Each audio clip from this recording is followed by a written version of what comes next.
আমি সিদ্ধ করে নিচ্ছি। ঠিক আছে, এদিকে আটা মাখবো, লুচি করবো আর আলুর তরকারি করবো। টমেটো কাঁচা লঙ্কা কেটেছি। কড়াই তেল গরম হয়ে গেছে আলুর তরকারির জন্য। ঠিক আছে, এই শুকনো লঙ্কা দিয়ে দিলাম, পাঁচফোড়ন দিয়ে দিলাম,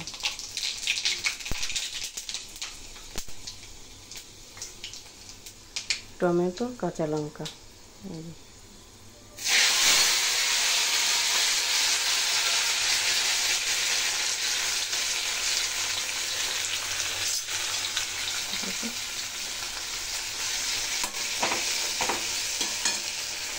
এর মধ্যে পরিমাণ মতো লবণ দিয়ে দেবো,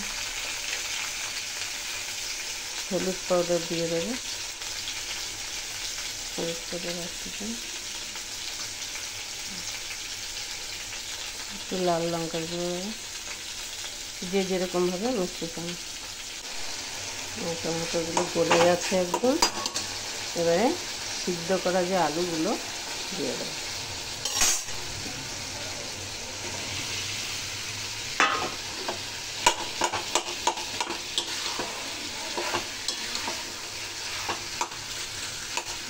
কষিয়ে পরিমাণ মতো জল দিয়ে দিচ্ছি।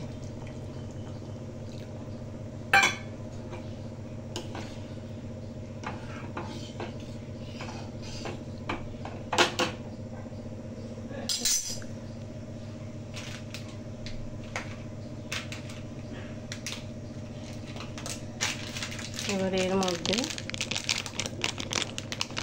দিয়ে দেবো আমচুর পাউডার,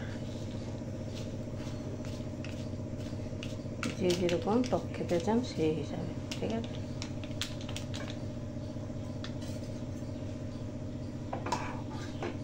আর একটু চিনি যদি কেউ দিতে চান দিতে পারেন, আমি দেবো না।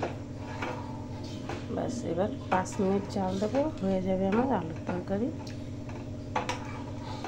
ভান্ডারা আলুর তরকারি হয়ে যাবে। ঠিক আছে, এদিকে লুচি হয়ে গেছে।